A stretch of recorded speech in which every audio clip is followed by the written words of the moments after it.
Welcome to Machismo TV, the ultimate destination for modern men seeking to upgrade their lifestyle. Our channel covers a range of topics including current events, fitness, personal development, and technology to help you look, feel, and live your best life.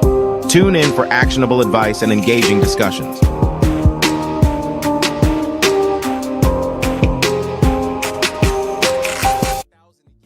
We the willing, led by the unknowing, are doing the impossible for the ungrateful. We have done so much, with so little for so long, we are now qualified to do anything, with nothing.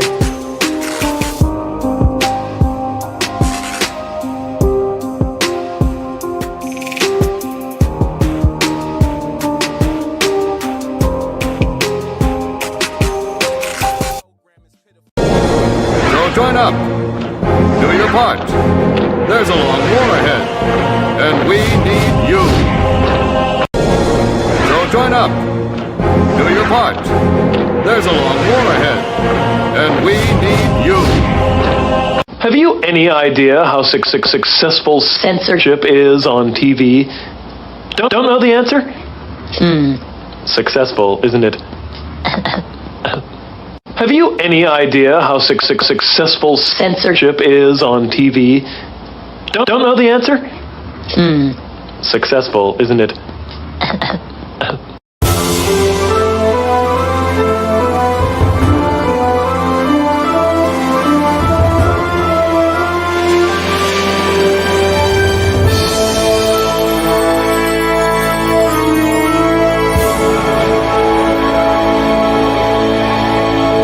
About how we can better ourselves and further ourselves, further your mind, you know what I'm saying?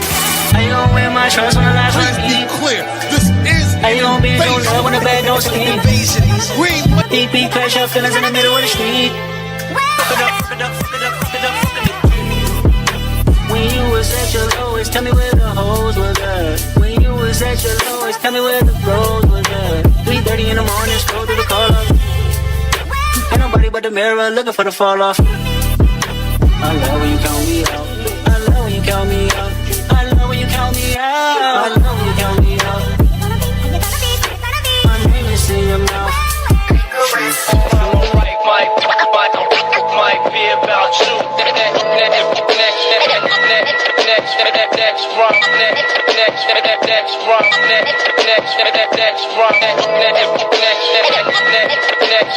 Next run, right, might be about you. Conductor. Welcome to the new rule era. Yo. This that purple technique for Cody vibes. Hey yo. Imagine getting murdered with the case in some village. It sure is. Yeah. DJ Drama. Hey yo, I'ma take it back to the ski mask Chanel. See yo with my mouth. I can never fail. I can be through you, I can tell you a tale. You ain't never ate rules, Chris in a cell. Everything grab, you moving at a pace of a snail. Supreme clientele, cause my cocaine pal is rap doing alright. My dope house well with Egypt, reading Portland's Cutter doing well on a mountain. R&B bitches on my bandwagon. Boxes cost 500, I got my pants sagging. If you had to drive 50 miles, you was hand cracking. Back when I popped the Infinite, I had the less swag. True story, I could get anything done. Runway, Gucci, jeans, shoe, hair in the blonde, Santorini, black sand, dick sucks in the sun. The top 3 and not 3 or 2, but I'm the Vanetta love. See me, I'm the model type. Balenciaga torty with the piranha bites. Ace rolls on ice. Hit you broad day, fuck you in the pole lights. Nigga, I'm dose nice. Returning the boom back with 2 million on the wrist. DJ Drama. Top round sailing, surrounded by Trump paraphernalia. I dare you to step to the guard, you be a failure. Peace to all my niggas live from the east, right core, gangsters, boy. Got a fresh 15 who throwing aces. I'm stepping on your shit, chrome automatic, and don't forget to switch. Hold up. That's been black on you niggas. Hey yo, ain't nobody fresher, that's word to my hymen. Brains everywhere on the wall, go get some diamond. Back to back, going Perry on about the vomit. Hanging out the hard red ghost with the shot stick. Everything I see you niggas, yeah, I never rocked it. But the little Vince burn a hole through your pocket. I ain't see the Mark 3 engagement, stop it. Shake that shit, bitch, shake it and drop it, man. I'm immortal, all lost time for it on. Plus, I smell like time.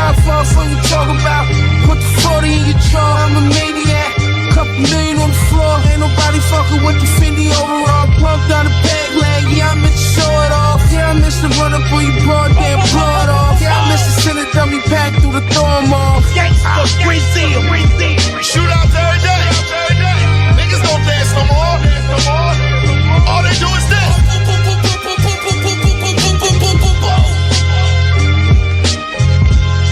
Super fly guy.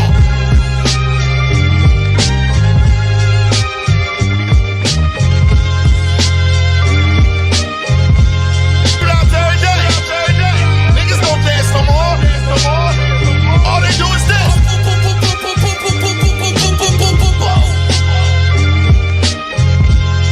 Super fly guy.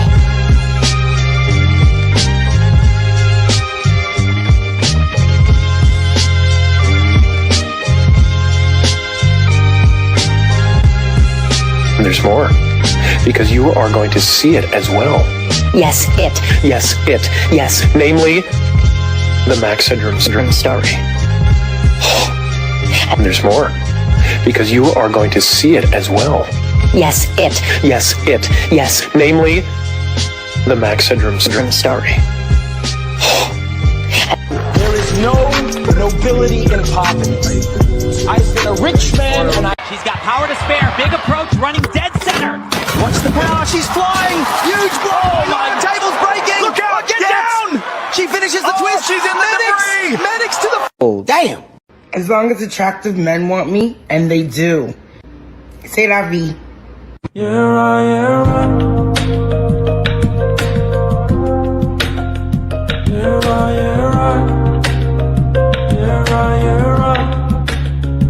Oh, damn. Hey, what you say to me, nigga? I said you look like Dracula, goofy ass nigga. Count Chocula head ass. You know that nigga in the mirror like, I'm about to kill him with this. I always look like I just left the barbershop. This nigga got the nerve to be mad. Nigga, ain't nobody told you to do this shit. Nigga, you look ridiculous. This nigga look like a Halloween decoration. Party City tape on having ass nigga. Oh, damn.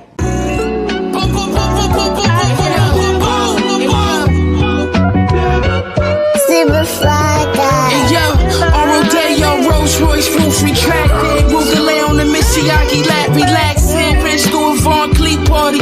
Max and Sack shopping bags at a blood back in front of morning. Dope bash on my Reese Cooper coattail. If the 20 bricks land, watch the boat shell. Hit 4 extra niggas, oh well. You serve crack through the doorbell. Hit a lick face in the mall, gelling knee high. Black badge, hit every pothole in the east side. Trying to teach niggas up, but they lack vision. Still got 30 left, my homie cried on the last visit. We ate wings on the last visit. Switch shoes, now you on the rec yard, the rap Simmons. Up the shelf, fridges looking like a meal ticket. Spent 50 at the counter, but we still niggas.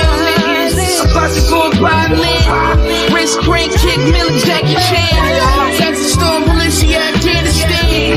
Going Dior, shopping off hand in hand.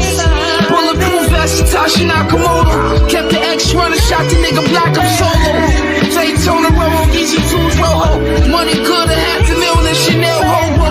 I'm the pinnacle, see through your subliminal. Spy everything twice, 2 Louis racks identical. Style minimum, style like Larry Davis. See through Celine tank top, Celine trainers. Just came from a headshot, brain pain. Kissing my triple beam like nigga, we made it. Woo. Like nigga, we made it. Thought it wasn't coming back, crackhead jeans say wait.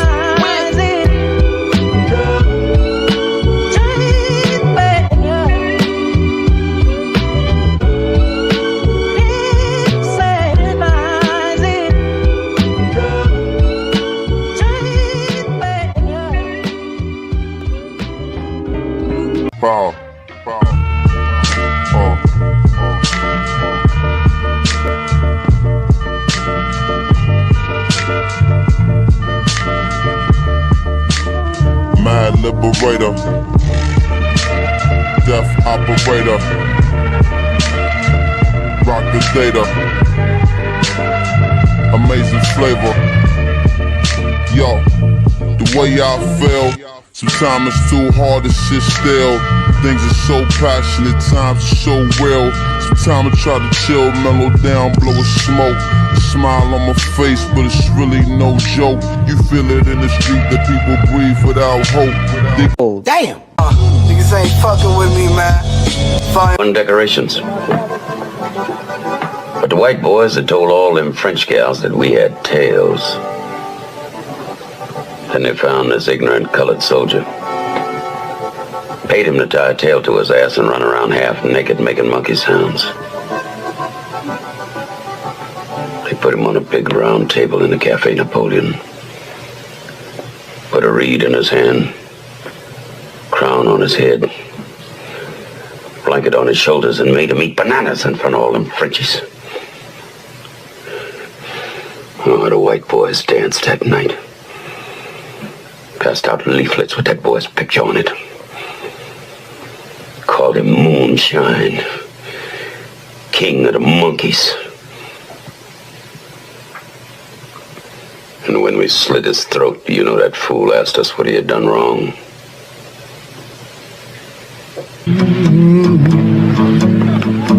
Country shot. My daddy told me we got to turn our backs on this kind, Wilkie. Close our ranks to the chitlins, the collard greens, the cornbread style.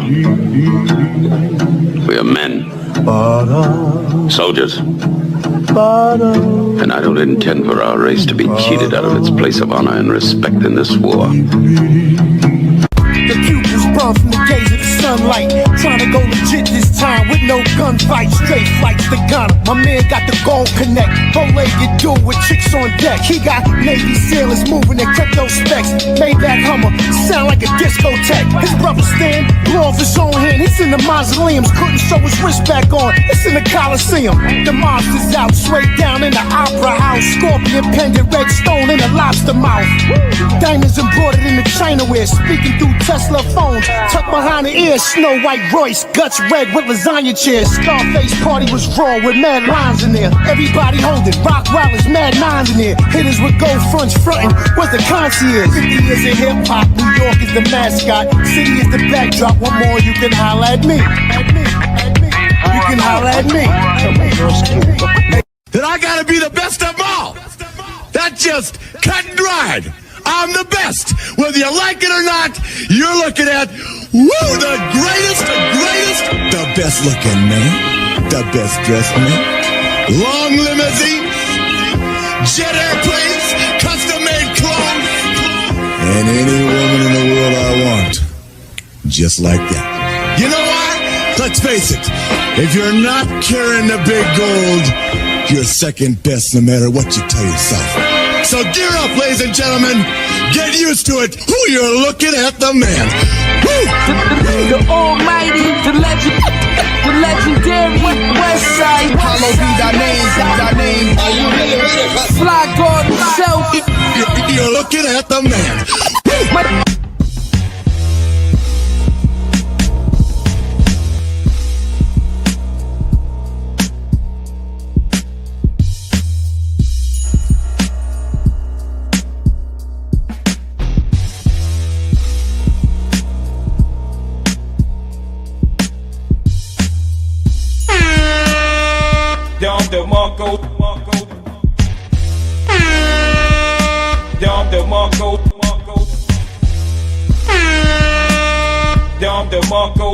I don't give a fuck what you think, bitch. I don't give a fuck what you think, bitch. I don't give a fuck what you think, bitch. I don't give a fuck what you think, bitch. You son of a bitch! You son of a bitch! You son of a bitch! You son of a bitch!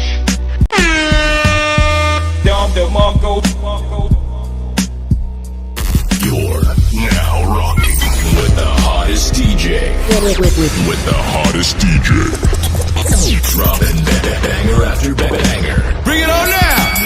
This is your girlfriend's favorite DJ. Yes! Spinning on the ones and twos. Check it out.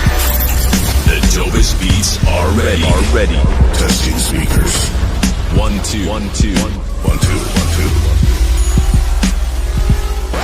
2. Let's go. This is the hottest DJ in the city. In the city. Live in the mix. It's the one. It's the one and only. You are now rocking with the doctor of all mixes. Make some noise for Now, ladies and gentlemen, here's Johnny.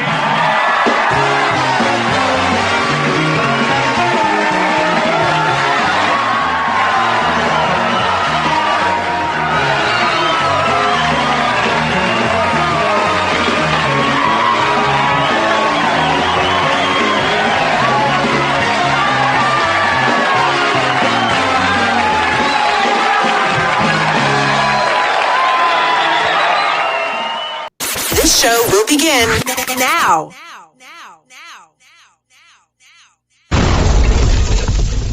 Yo, 1 2 1 2. We in the building. What up?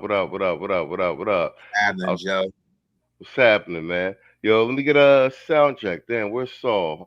He gonna drop back in. Mr. O, let me get a sound check. Yo, what's happening? There you go. And Tito, let me get a sound check. Yeah, can you hear me? Yeah, you sound good. All right, bet. All right, well, Saul gonna pop back in. He fell off during the intro. Outspoken introvert, Lord of Brooklyn, 𝐂𝐈𝐒, Carrington Morris, and Detroit. What's up? All right, let's get cracking, man. Let's just do let's get the opening statements and pull up the first segment. Yeah, somebody fell down back there. Mr. O, let me get an opening statement for me. It's another beautiful week, you know what I'm saying? It's a lot of it's just a lot of crazy things that's going on. First, we got these No Kings protests going on throughout the country, but ironically, what was Joe Biden was for the last 4 years of his presidency? Then he basically tell people, if you ain't vote for him, you ain't black. Then he also tell people, you ain't take a particular jab, you can't work, you can't do this, you can't do that. But they want to go ahead and say that Donald J. Trump is trying to become a king, authoritarian. Right. And just seeing particular Keisha crashing out because she just couldn't handle being a wife. The modern woman just can't be the so-called traditional wife, and she got so-called left behind in modern times with her so-called antics of wanting to be on social media all the time. So, I mean, black men, we're winning for another week and another weeks to come. And I pass the mic. All right, well played. Tito, you got an opening statement for me, Playboy. I think Digger and Saul's back. Yeah. All right, bet. Yeah. If anybody's been paying attention to what's going on lately, I think that now the political season that we in now, this should finally put a lot of the concepts that's been expressed in what I call barbershop neutrality to rest. You know, the old conspiracy theory about, oh, your votes don't count. They already know who go win the election anyway. And I tried to explain to people for years that no, the votes are real. The votes do count. They can manipulate the count of votes, but elections are primarily manipulated through the media. Just like it's hard to fix the football game with the players, but it's easy to fix it with the refs, right? And I explained this to people for years.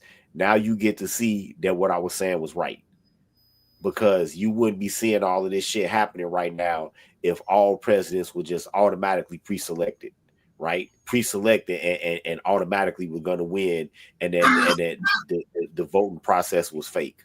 If the voting process was fake, you wouldn't see happening what you're seeing happening now. No, that's a fact. Saul, you good, Playboy? Yeah, mic check. You hear me? Yeah, you sound fantastic, actually. Yeah, my phone went out, so I got on the laptop. Yeah, you sound fantastic. Open a statement for the chat and replay gang. And we'll break into this first segment. Another week of hilarious liberal turmoil, man. I just can't wait to see how these sort of outcomes come out when it comes to the Supreme Court. Facts. You know, so that's my thing. You know what I mean? So, you know, I think that may be the primary thing to kind of, you know, keep an eye out on. You know what I mean? Hell yeah. Because once all that's done, then it's final centralization of power, and that's it. Oh well. No, I agree. I mean, that's the direction we're heading. Like, man, everything is. We're keeping our fingers crossed to these motherfucking midterms. We need sevens. We need to hold on to the seats we got in the Senate. We need 7 Senate seats to get a majority so we can pass legislation and don't get held up on the Senate floor. We need to either hold on or gain some fucking congressional seat. Then we off to the races. You seen Bolton already got indicted this week. We actually might go over some of that tonight if we got time. So, Hey, You know, they might be about to lose 19 seats within a week. you talking about Democrats, right? yep. Yeah, Yeah, with this Supreme Court case. With the Supreme Court case, yeah. We can actually talk about that too. Actually, if I can find a piece of it. Let's get through the front end of the joint. But no, exactly. And that's also why they wigging out. Oh, and did you know? I just found this out earlier when I was farming for content. They just found another sniper nest right by sitting right by. Say what? It was a deer stand. Yep. Yeah. Right by where Trump normally boards his plane in Fort Lauderdale.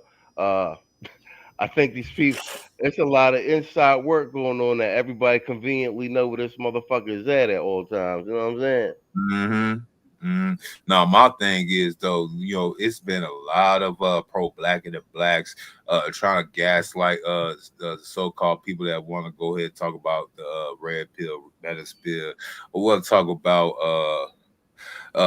y'all will go ahead and stop progress. Well, it was some bullshit I was hearing on one of these podcasters. They was like the food stamps and everything being cut. People are not gonna have it because of the shutdown. And I said, you do know that it's because the Democrats can't get their funding through their so-called former USA. You know, trying to go ahead and give people in like what Botswana some transgender education and shit like that, or what other crazy malarkey they trying to fund. That's the reason why it's shut down. Not because Keisha in the projects can't get her little SNAP benefits and so she can sell it off so she gets some hair and her weed and shit for the week. No, it ain't got nothing to do with that. Yeah, and they trying to give $500 million in medical coverage and all this shit to fucking illegal immigrants who were on their way out the country in the first motherfucking place. Exactly. It's utter madness. All right, bet. Let's jump to this first segment. This Brian McKnight thing. Me and Saul been saying this for like since what, season 1, season 2, that you got put all this bullshit, put papers on these bitches. They're much better. How proud are you? All right, bet. Let me stop it right there. Put papers on these bitches. So right now, Brian McKnight is fucking player of the year, bro. Yo, Hoop, that's you, Playboy. Hoop. In the flesh, baby. Let's go. All right, bet. Let's go. All right. You just in time. We're about to start the first segment. So like I said, Brian McKnight, man of the year in terms of he did it right. He put the papers on it. He let the lawyers do their work. He kept his mouth shut. Ain't playing to the games online. And the reward, and the biggest thing that I like that he said, you know, he got awarded this 8.8 mil, and he said, oh yeah, I know she ain't got nowhere close to that. He said, but I'm gonna garnish her income for the rest of her life then. And see, that's how you gotta play, brothers. You know what I'm saying? A lot of these the resources of the state and the federal government that these Keishas and the women in general, well, let's just say the Keishas, because we talk about black men, that they weaponize against you. The only reason they have access to those things is because you bled and fought to have access to those things, and you do not avail yourselves to them. But them, through your blood and hot level, they avail themselves to those resources, and then they use them against you. So, like I said, man, this is the season of putting papers on bitches. Put them people in her life. Take Put all them her people, yeah, put them people in her life. File that paperwork. Keep your mouth shut and let it rock. They want you to crash out so they can file the paperwork. Like, nah. My bad. Go ahead. Machismo. Yeah, we like I said, we gonna pop. Like, and Brian McKnight gonna be the poster boy for this shit. You know, put them people in their life and put them papers on them. You know what I'm saying? File that police report first. You know what I'm saying? And fall back. Go ahead, Mr. You want to say something before I start this clip? Yeah, all thing I was gonna say is they don't fuck you. Well, we got the money, young. You know what I'm saying? Now go ahead, play the clip. All right, so I got this. I put a montage together. The montage is Brian McKnight back in the day with his two boys. You see how happy he was just before the divorce from the woman, and like he hasn't been with this woman in almost 20 years. And what we're going to see is, for the backstory, one of the sons got cancer, and Brian had the money, and he was trying to get the boy to have the boy come stay with him, get him to find his doctors and everything, whatnot. And the bitter Keisha was like, no, don't contact him ever again, blah, blah, blah, blah, blah. He not gonna come with you. So she basically cut off the medical support and the financial support to the sick son. The son dies. And the other son, you'll see at the end, seems to be a little bit backdooria. You know what I'm saying? So this is what happens when the Keisha's got your boys. You feel me? So we're gonna play all the way. We're gonna play all the way through the end. Matthew, I sent you some pics for the segment in your text. Okay, bet. So all right, let's go. Oh, look at that smile right there. Come on, you know. Oh, yeah. See your sons behind you. Are they trailing you, and not just right now, but in music? Well, we just started our record label, Trifecta Records. They have their first release there. This is the rock band Broken Robots. My son's behind me. And Marry Your Daughter's out 2/14 next week. And it's our official first release. I'm really excited. Fuck them kids. Fuck the kids? Yeah. To this day, October 16th, 2025, but we are here in the English countryside, about an hour and a half outside of London, and the verdict is in. We've been quiet, listening to liars continue to lie and keeping to ourselves, living and loving our life, as we said, leaving everything in God's hands and letting our lawyer do the talking. But according to the courts, trying to ruin my name and trying to bring harm to my family in a book filled with lies equals $8.8 million. And this is just the beginning, because anyone and everyone that helped promote these lies will hear from my lawyer in the days to come. No weapon formed against us shall prosper. Now, from my voicemail is the voice of a liar. Do not text Nico again. Do not call Nico again. Leilani, if you are also checking these messages, that goes for you as well. I am very serious about this. I am very serious about this. Do not text him, period. Period. Please understand that. And Brian, you know me. You know me. And you know that I mean.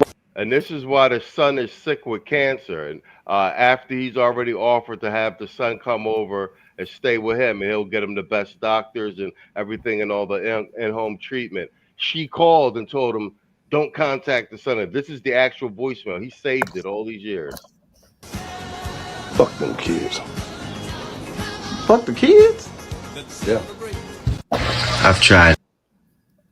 Okay, and I'm gonna play a little bit. This is the son after. This is the remaining original son. The other one died. This is the other son responding to Brian McKnight's post. And I want you to notice something about the son who's been under the care of the Keisha.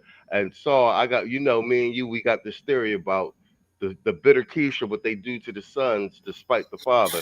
But pay attention to the mannerisms and such of the remaining son. Man, I've tried really, really hard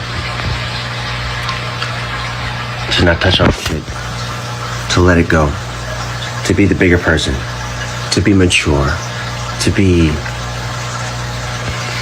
something. But the shit going on with my dad right now, man. If y'all aren't seeing what's happening, if y'all aren't seeing the fact that this is just a very hurt and a very emotionally unavailable and not intelligent person, the person that is still have not been able to handle the death of his own mother. Good morning. Morning to you. Why are you gay? Who says I'm gay? You are gay. Go ahead, Tito. That's you. You know what? Y'all gotta realize something. You know, this sweet boy right here now withstanding. Keisha has a little white man in the back of her head. They basically, they virtually all do. And so this element of their personality is at the end of the day obsessed with control. It doesn't matter that, you know, the son had cancer, that he was about to die. She was obsessed with control. She did not want it to be a set of circumstances that will be on her control. She would rather see him dead than relinquish him to the custody of his father and then let him get him medical care. She preferred him to die to that because it wasn't under her control and she wasn't going to receive credit for it. She wasn't going to be praised for it. So she would rather just let him let him die and understand that they see these children as chattel first and people second, human beings second, and children last. Please understand that. No, I think that's spot on. Hoop, you want a piece of this? I'll get you warmed up. Yeah, man. Yeah, I think it's pretty simple, you know, like Tito kind of just laid out. And shout out to Pimp C, man, one of my legends, you know, from my city, from Houston.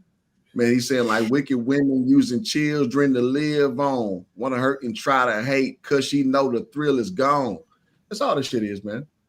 Like, and I'm not saying that she don't care about her kid, but it turns to an adversarial thing where you lose scope of the main thing.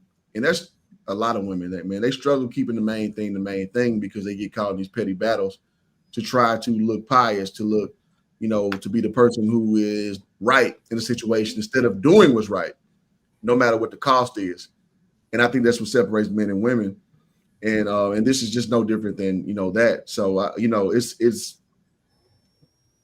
painful to see from a standpoint of like, you see this little, you know, youngin kind of absorb all those things of what a soft motherfucker, i.e.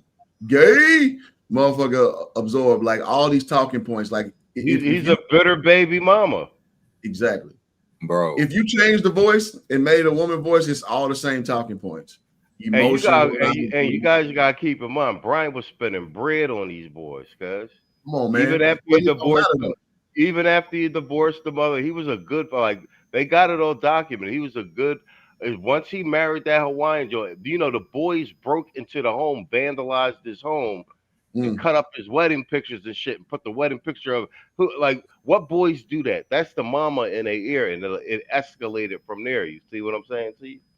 Well, that's my whole point. Like, so they absorb all that bitter black woman shit. That's why I led with that Pimp C quote. Yeah. And these niggas, and that's what they understand, man. Like, and this could be a whole nother show within itself. When you absorb all that shit and you intake all these female feminist black woman talking points, this is the end result.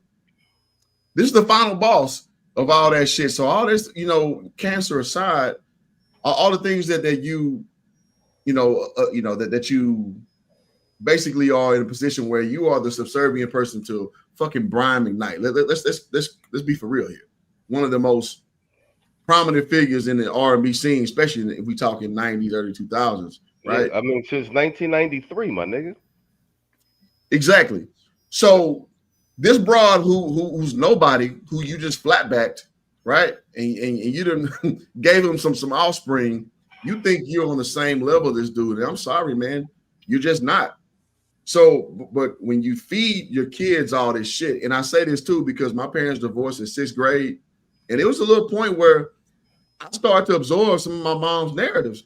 So I just stepped back as a a growing young man, like, okay, hold on. I know what my pops is. And maybe, just maybe, some of her talking points is skewed, right? But think of the niggas who never ever had that evaluation period. They never hit brakes and be like, okay, mama ain't right like she think. You know what I'm saying? Mama is capable of saying some bullshit ass felonious things, and think about the end results. And this is just one of those things. And so I'm glad he getting his get back. It may have took him, a long little spell to get there. But yeah, man, this is what that ideology produces. And again, I'm glad that Brian's winning in the end result. All right, Bell, let me do a big backdrop, and then I want to reframe the conversation. He's got power to spare. Big approach, running dead center. Watch the pass. She's flying. Huge blow. Oh, my. The table's breaking. Look out. Get down. She finishes the twist. She's in the debris. Medics to the... All right, Saul, let's bring it back to the original. Let's reframe it. What say you on Brian playing his part and putting the papers on her and basically getting that 8.8 mil for defamation and destroying and defamation of his character? She wrote a book with all these falsehoods on it, had everybody for like almost 5+ years, almost a decade, thinking that he abandoned his children, let his son die, ran it through, and he just let the courts, let his attorneys do their job, and also that this case sets a precedent for black men in particular, for just like Trump does lawfare with case law, that okay, you can win a suit for defamation and shit like that. When a disgruntled baby mama try to ruin your reputation and fuck with your money. What say you, Saul?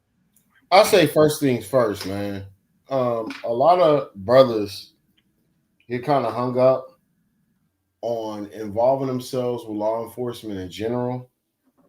And I can understand that, where you actually call the police and it's on some, we gonna arrest both of y'all, and you get the police called on you.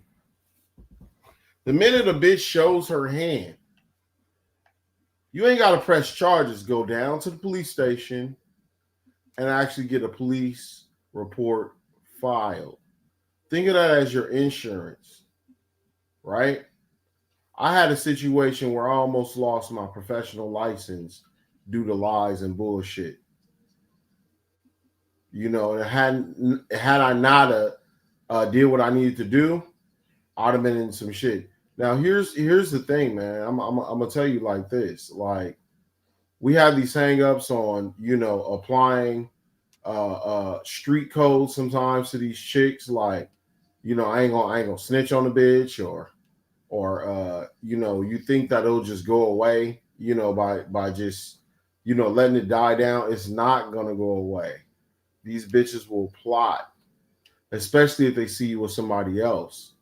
So, putting papers on these hoes is legit an insurance policy for your best interest.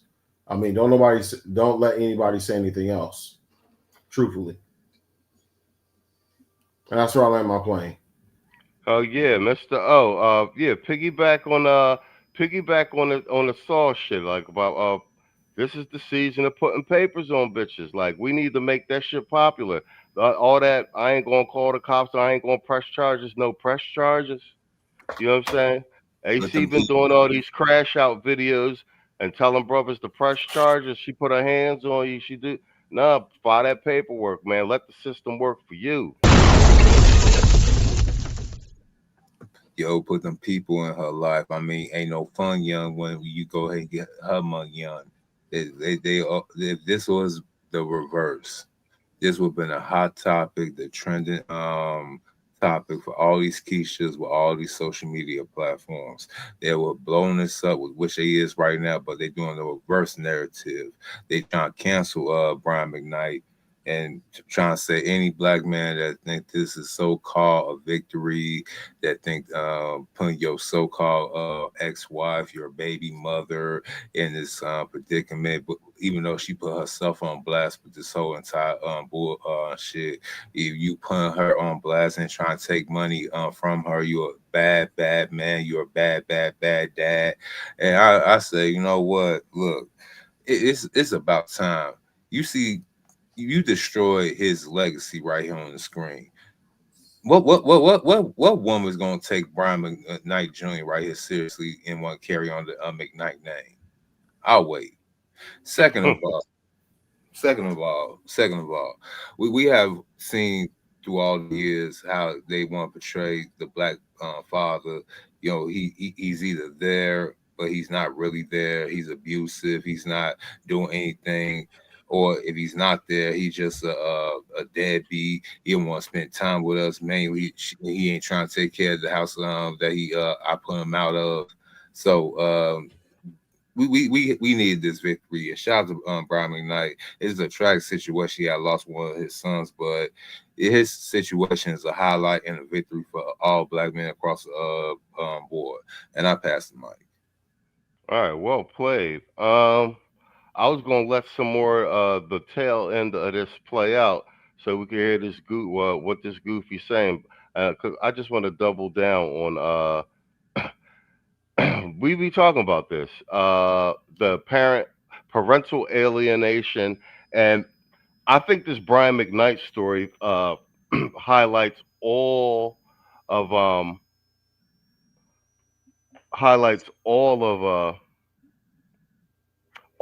culmination of all the talking points down here: weaponizing of the system against the father, alienation of the children against the father. And I think the most insidious part is this: the oldest son, I believe, which is his namesake, dying of cancer, and the woman. And mind you, this happened. He'd already been divorced from this woman for 10 plus years before he remarried.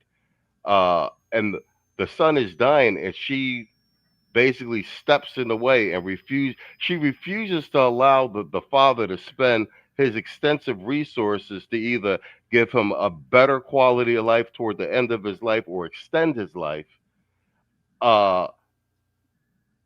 just so out of spite. So she'd rather have her son die than allow the father to help and to communicate with the father. So she'd rather kill the son to spite the father. That's the level of insidiousness. And like I said, this is happening with a quote unquote high value man. With he's tall, he's over 6 foot, handsome, he hits all the markers. And this is still what you got going on with the Keisha. And the irony is you know what I'm saying? He ends up married with a non-Keisha, and it's all of the pieces of the lexicon played out in one individual. So I want to let this. This is after the win, and the wife hasn't gone online, but she got the son up here talking. So I want to let him talk the rest of this out. Man, you don't want me to start talking about the things that I had to deal with in my childhood, the things that I will take to my grave, the things that my brother took to his grave that we could put out there, the things that we could say as a son, as a teenager, as a 15-year-old that my brother was when we started touring, the things that we went through together, the things that we actually saw, the things that we actually lived with and dealt with because our dad wasn't emotionally intelligent enough nor mature enough to actually be a father. And that's why I played the videos in the beginning with him and his sons, and they were around 13, 12, 15 at that age. And didn't you see him bleeding and blushing? He got them in the band. You see what I'm saying? That's that age. That's why I clipped the video in front. It doesn't match with the story that he's telling. You don't want that. And without even getting too deep, man, it's like to do it on my brother's late birthday, my baby brother's heavenly birthday, his first heavenly birthday. This is the post you decide to make? That's not petty? You don't think people are gonna Oh, so this is the oldest son. Oh, that's even worse. Realize that that's ridiculous and that it's obviously strategic? Who are you trying to hurt if it's not me and my mother and our family? Who are you trying to hurt? Who are you trying to hurt, man? Which has always been my issue. Which is why way back when that started all this, I made the post that I made because I knew that this was the only thing that would get you, man. Maybe that was my fault. I've taken accountability for it. But it's become obviously clear, and maybe not even just me, and I'm hoping to the masses that we're dealing with someone that has unchecked trauma that they're not dealing with. Why are you gay? Who says I'm gay? You are gay. Talking about this kind of stuff. Maybe it's time for me to start not airing shit out, but being vulnerable enough and open enough as someone that has lived an insane life. I'm gonna start talking about these things, man. It's unfortunate that we're going through this with my father. It's unfortunate that y'all are watching my father and my mother duke it out publicly. But what I can assure you is, though, the truth will be revealed. You'll feel it. You'll know it to be true. If you actually have a heart, if you actually have a soul, and you at the very least try, you'll see the truth. Hoop Jargon got it right. Every bitch talking point. No. Yo, Tito, you was right. These I'm starting to see a pattern, that Greg Brady's talking pattern vernacular. I think you onto something. You know what I'm saying? This dude was literally got you speaking every, I'm about to go ahead and do some research on the new dawns, the gay ass woke niggas. I'm about to go ahead and do a new research thesis. I'll get back to y'all on that. This is crazy. This is fucked up, man. Yo, shout out Black Toxic Masculinist for the $2 super chat. He right on time. He said, "Mom flipped him into a into a beehive." She's got power to spare. Big approach, running dead center. Watch the power. She's flying. Huge blow. Oh my! The table's breaking. Look out! Get down! She finishes the twist. She's in medics. Man, fuck all you hoes. Fuck you and your mammy and your granny too.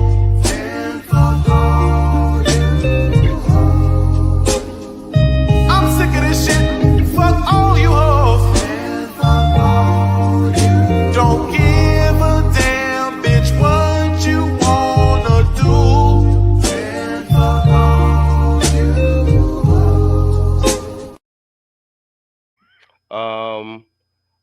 Anybody want a piece of this tail end of this? Because this is, like I said, this is exhibit number. We definitely don't want no piece of no tail end, man.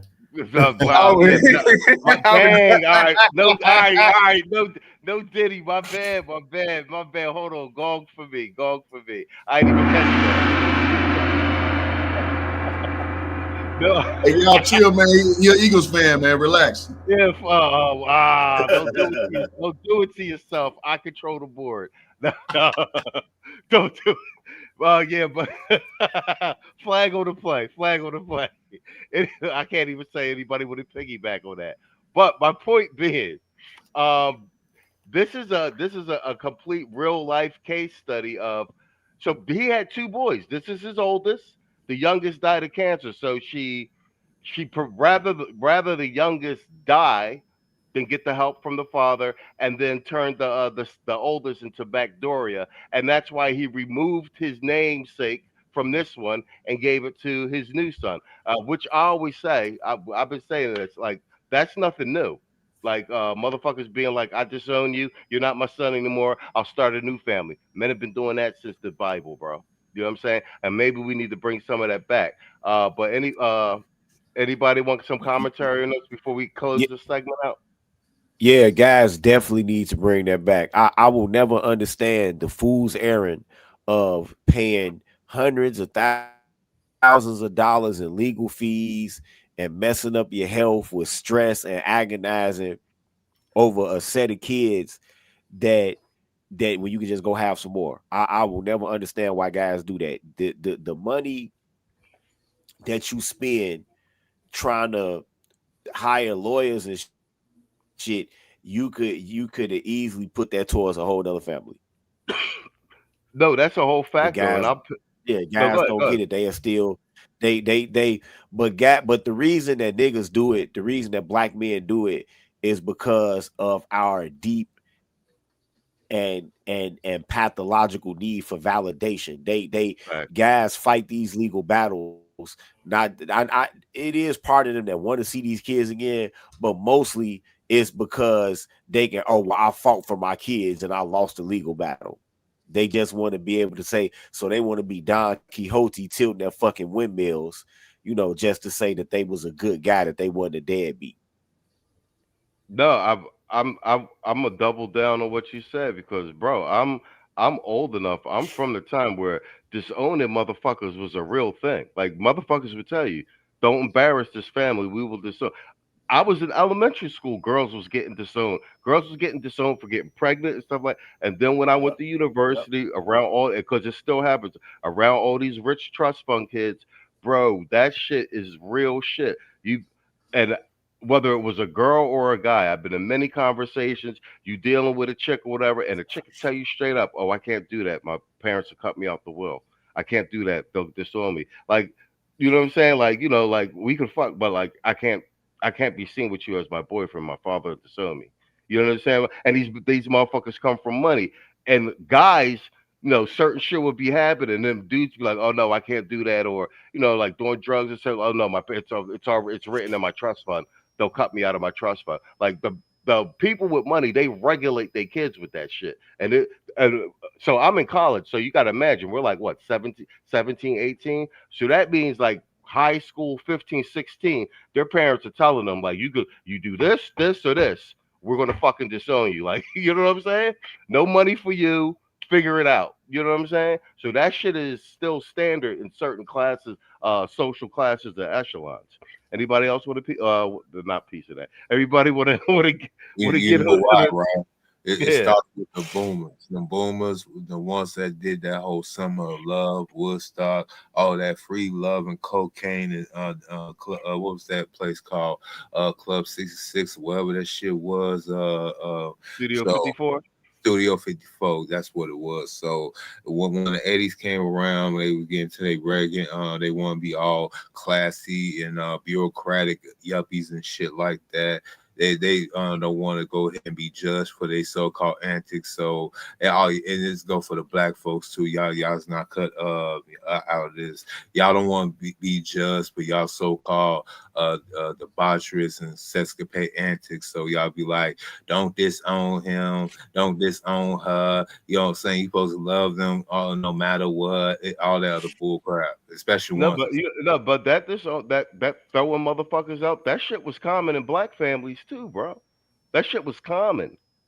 A girl got pregnant, they either send it down south or something like that, or son do some extra. I mean, honestly, like, the son do some real disrespect. Fathers was disowning motherfuckers. Like, that shit was standard, bro. Don't bring shame to the family type shit. I've seen the shit. Hey, yo, I knew one of my cousins played with a guy that got a basketball scholarship, went to Georgia, right? He went to Georgia and he had solidly made a basketball team as a true freshman, right? Didn't get red shirt or nothing, got playing time. You know why he got they found out he was a FAG and kicked him smooth off the team. We talking about the 90s. Kicked him smooth off the team, right? Gave him a plane ticket back home. His father came to the airport, beat his ass in the airport. He's the grown man, he still beat his ass with a belt in the airport and disowned him. All right, see, I see that I was hinting at that. You said it flat out, because that's really all right. Well, no, hold on. I'm a co-sign what you're saying, because I was talking around it when I was saying, like, that was happening in black families too, and really what I was trying to say, if you I seen it. The son come home and he, limp wrist and shit, disowned. Bro, I seen that shit. getting fucked up in front of the house and shit. They throwing this shit out the window. That shit was common, bro. I'm from Philly. I seen it in North Philly. I seen it in South Philly. That shit was common. So you, go ahead. Whoever won it. No, I was gonna say so that movie with Tom Hanks in Philadelphia. So that was never mind. I was gonna say never mind. Go ahead, Saul. Go ahead. I mean, it's nothing more to say about this, man. I mean, other than we already know that people will create these sort of biological weapons against you. You got to be willing to get your. Who was that in the Bible where everything was like taken from them? Job. Yet exactly. You still follow God's will. You know what I mean? Like if you feel that your family of origin has debaucherous ways and stuff like that, and I always tell people in order of priority, God, then family, then work, and then community or whatever else after. You know what I mean? I mean, this seems like he just simply has his priorities straight. Salute to Brian McKnight. She got body by an R&B nigga. That's a good one. All right, I like how you flipped that. Yo, Universal Black, go hit it right on the head. There you go, my nigga, right there. Perfect example. He said Lawrence Fishburne owned his daughter as another. Yeah, because she decided she wanted to embarrass her father and go do corn. So he disowned that bitch. And she's still disowned. Yeah, that's that's old school shit. That's motherfuckers used to tell you. Your grandma will fuck around and disown you. Keep playing. All right, bet. Let's jump in. Hoop, what's up? You there, Playboy? Yes, sir. All right. You want to do your segment next because I know you only got like a little bit of time at the Yeah, it's gonna rock it. I'm about to finish up in the kitchen. All right, but let me load your shit up real quick. Hold on. Bang. Let's you beat me too because I wanted to do Old Girl too. I got the video of it. I ain't even gonna hold you. Angel Reese body is crazy. Mm-hmm.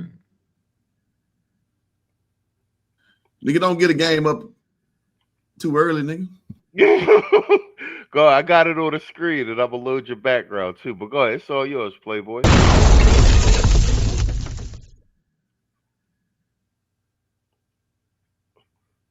I hope. Are you ready? Yeah, I'm ready. Go ahead. All right, y'all. We'll be back for another segment of the sports wrap up. You know what time it is, man. Y'all let me know if you hear the music, man. What's up with all y'all? Can you hear it? Yeah, you good.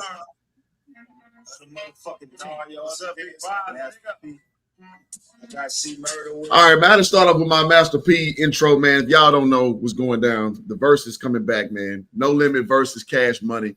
Y'all be there, B Square, man. The 25th, I'll be at my homecoming, at Prairie View University, but it's going down, man. So I don't know who I'm gonna pick yet, but the song just jumped out at me to start out with some Master P because I don't know, that's the first shit I heard. Goddamn.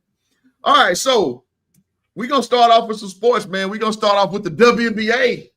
Machismo, thank you for fucking ruining the goddamn surprise. Motherfucker, you told me to put the shit on the screen, nigga.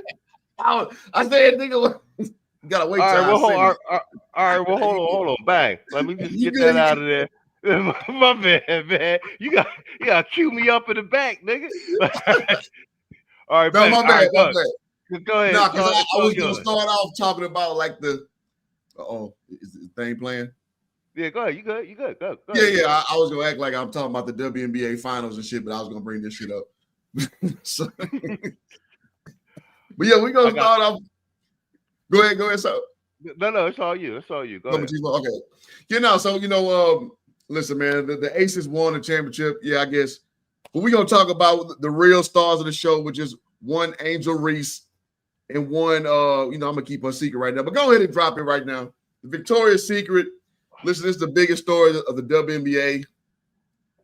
Like a motherfucker. Angel Reese looking good out there. With her debut. In my opinion, she want to be more of this than a basketball player with her non-layup making ass. But that's another video for another day.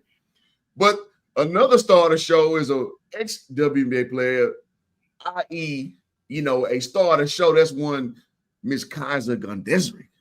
Ooh, yes. Boy. Yes. Boy. He sounded like a dirty old man and stuff. Boy. Hey man, y'all take a pause for the cause and just realize with the WNBA it's not on right now. So, You got Jada Thorpe up there with Mr. Jargon. What's up now? You got Jada Thorpe up there by chance. That's another particular favorite of mine. Oh, okay. I got to get it in the resume. I got you. So Saul, I'm sorry, Machismo, you got the other one? Yes, sir. You're gonna drop it, man. She did her damn thing at the Victoria's Secret joint too, man. So, you know, it was a lot of basketballs and whatever going on this weekend. It ain't got shit to do with the WNBA. So shout out to shout out to the ladies who did their thing, and I guess to Asia Wilson and them for winning. Man, this shit, I guess. All right, so on a more serious note, but not really. Hey, I mean, Mr. Ward, hey, Mr. O sound like he about to yell, I'm a warrior.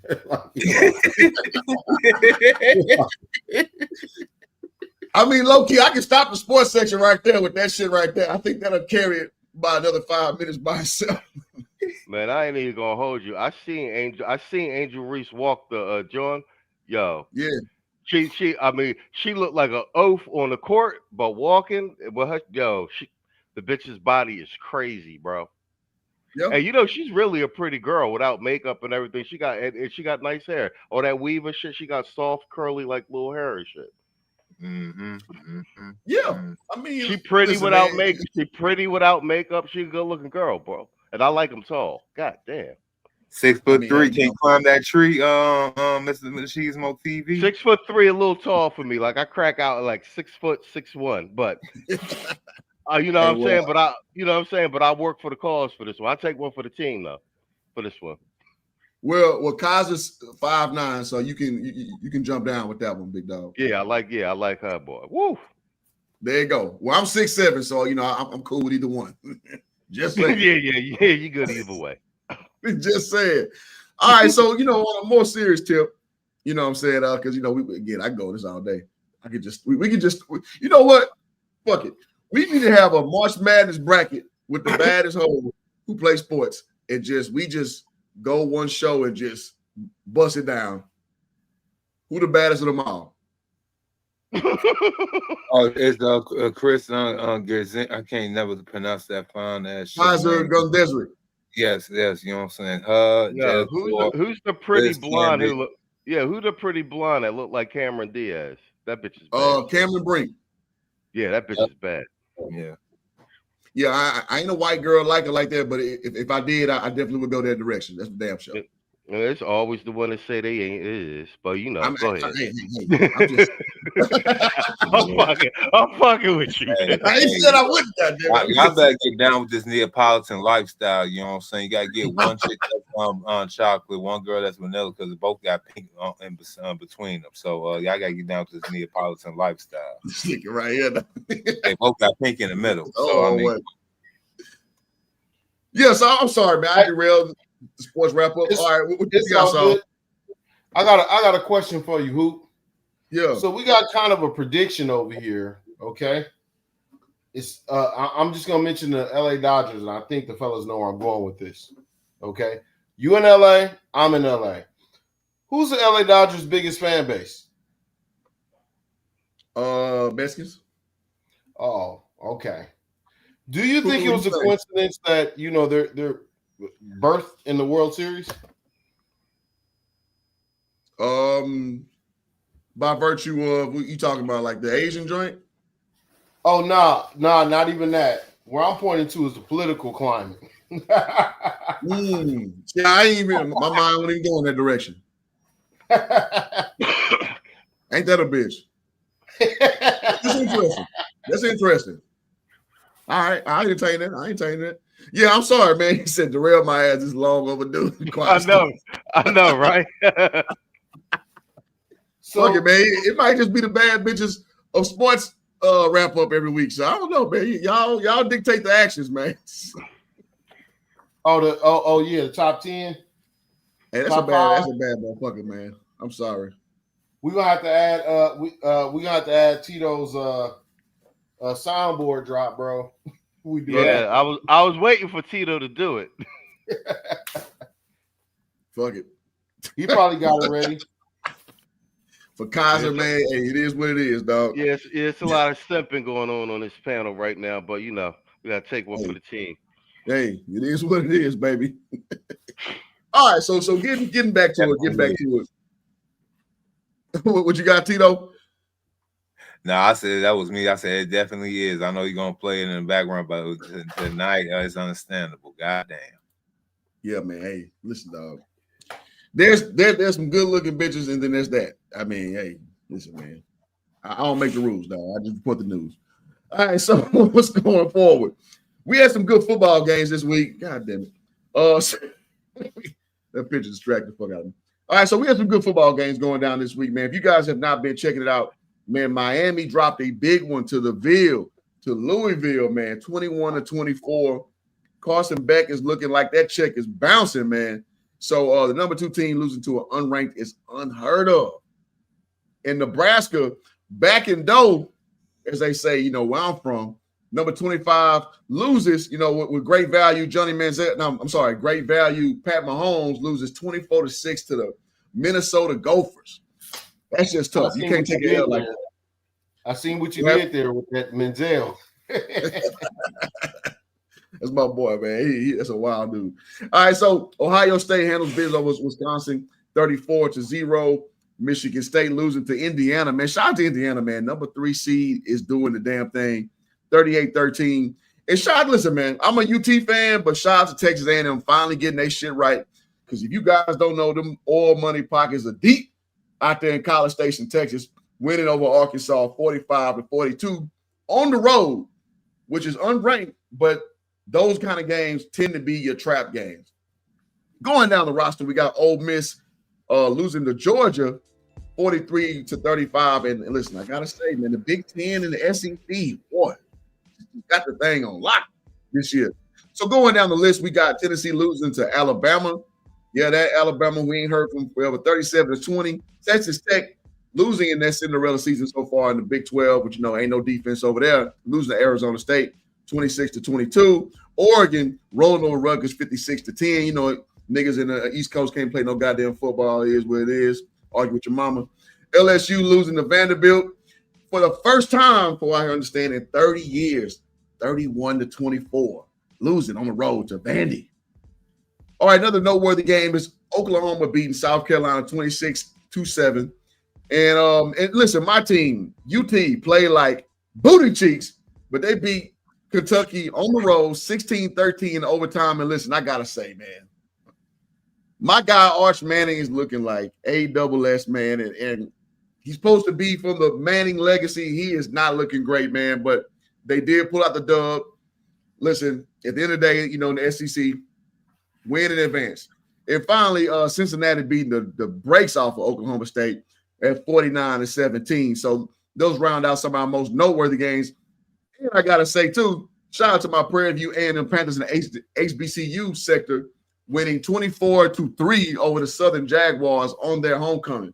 And shout out to Coach T. Jackson, who said that it'd be another day, cold day in hell before you bring Prairie View back down here on your homecoming. Because if you guys don't know, that's disrespectful as fuck to have a team come play you on homecoming, because that's a team you want to basically Peter roll and play to the fan base, and everybody leave drunk, high, good, and, you know, in a euphoric feeling. All right, let's go forward. So let's round out the top 25 rankings going forward. So we got Ohio State sitting at number 1 still. Indiana moving up 1 spot. Well, actually, yeah, 1 spot to number 2. Then Texas A&M at 3, Bama at 4, Georgia at 5, Oregon at 6, Georgia Tech at 7, Ole Miss at 8. Oh, shit, I'm shit over. Hold on. Miami at 9, Vanderbilt moving up to number 10, BYU at 11, Notre Dame at 12, and it actually beat my USC Trojans. And now I don't fuck with USC Trojans, but one of my former students is the starting center for the football team, Mr. John Reed, who actually just took the spot 2 weeks ago. So now he's a starting center. And they have a really good team. They lost to Notre Dame. So shout out to the USC Trojans. Fight on. OU at 13, Texas Tech at 14, Missouri at 15, Virginia at 16, Tennessee at 17, USF at 18, surprise there. Louisville hopping on the scene at 19, LSU at 20, Cincinnati at 21, my Texas Longhorns at 22, Illinois at 23, and shout out to Arizona State hopping in the top 25 with that nice upset against Texas Tech at 24, and then finally Michigan rounding things out at number 25. All right, so moving on to the NFL scene. Now, can I say something real quick? How about them Cowboys, man? If you watch them Cowboys, see, I knew it was gonna be one. Look at that. Look, they on the screen too. There you go. Pretending to win. The game know who to show. So, but no, man, the Cowboys look damn good. If you guys have not been watching the George Pickens saga, he looks damn good. And listen, man, I ain't the one trying to start no controversy. He damn near look better than CeeDee Lamb. If I'm just keeping it a buck, if I'm keeping it a stack, he's getting better every week with over 100 yards and a tub this week, beating the Commanders 44-22. Another noteworthy game is going to be the Chiefs. Well, I mean, I guess it ain't that damn noteworthy. Chiefs, Peter rolling the Raiders 31-0. You know how that go. And shout out, man. Listen, man. Shout out to the Rams. The Los Angeles Rams, someone in Vegas, the Rams may be your sleeper team to get back to the Super Bowl because the NFC is just so volatile. I don't trust the Eagles like that. I said I don't trust the Eagles like that. So don't be surprised. Well, Quiet Storm said the Bears whooped the Cowboys' ass. That's right. That's right. Hey, man, we don't bring up old shit over here in the sports wrap-up, so we move forward. we move forward. We don't look in the past. We looking forward. Yeah, I mean, listen, man, it is what it is. With the Bears, you know, speaking of Bears, your boy Fancy Hands, Spear Fingers, he got the dub against the lowly New Orleans Saints. Back to the Aints, back to the paper bag boys at 1-6 record. Hey, no disrespect our queen like that, man. We don't take that lightly.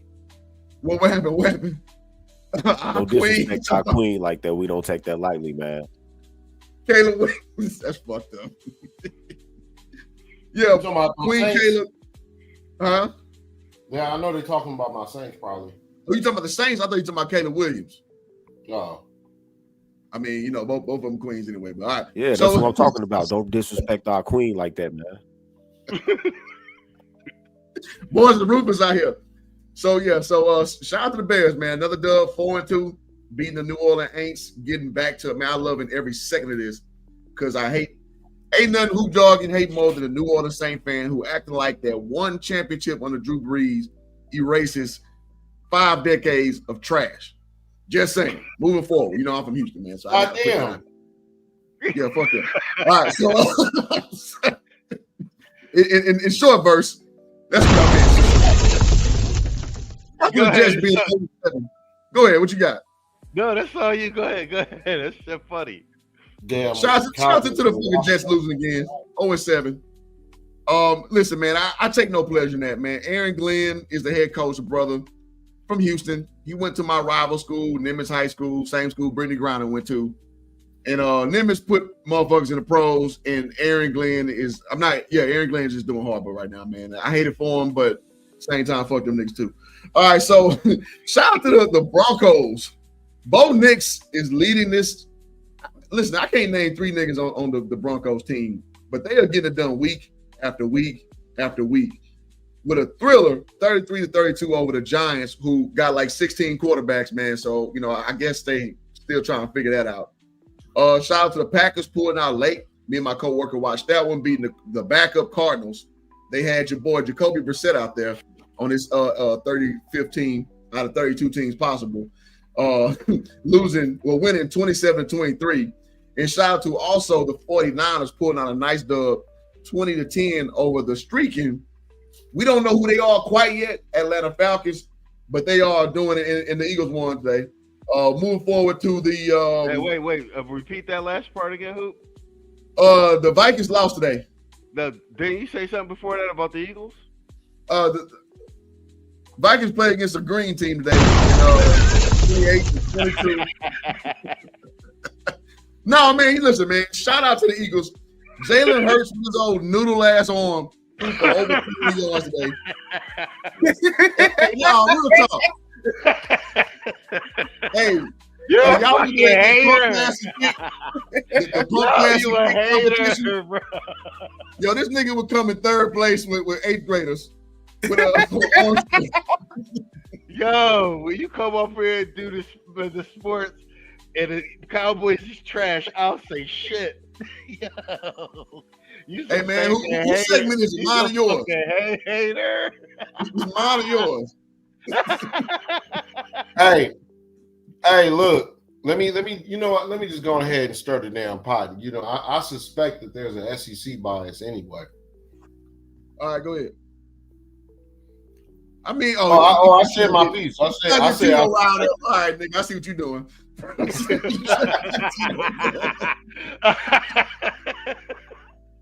You trying to get Tito going, man. I ain't trying to beef with Tito today, man. Oh. Shout out to my boy Travis Hunter, man. Y'all gonna get off my nigga. Man, and they got their ass Peter rolled today in London by the Rams, but he got his first 100+ game and first touchdown. So shout out to that young struggle face young man. You know, putting up big numbers and also a big pass breakup on Devontae Adams on the defensive side, man. So a lot of people have kind of given him shit because he had kind of a slow start. But, man, listen, he got Trevor Lawrence on the ball, for Christ's sake. And he's playing one of the hardest positions ever on defense, which is defensive back. Just saying. So shout out to that young man right there. And shout out to Tua, man. This is the ultimate turd job. Boy, when you throw your teammates under the bus, my boy, so shall the bus roll over. 1-6 Dolphins lose 31-6. Ouch. Against the fucking Cleveland Browns with they second string quarterback Dylan Brooks, who's the worst version of him. so shout out to Tua. Oh boy, Tua, man. So shout out to that, man. So that will conclude our sports wrap up today, man. I hope y'all enjoyed the banter. Y'all be back for next week because we're gonna give it to you like only Machismo TV can do, and we gonna fuck with y'all. Peace. Yo, give it up for Yo, motherfucker, give it up for who?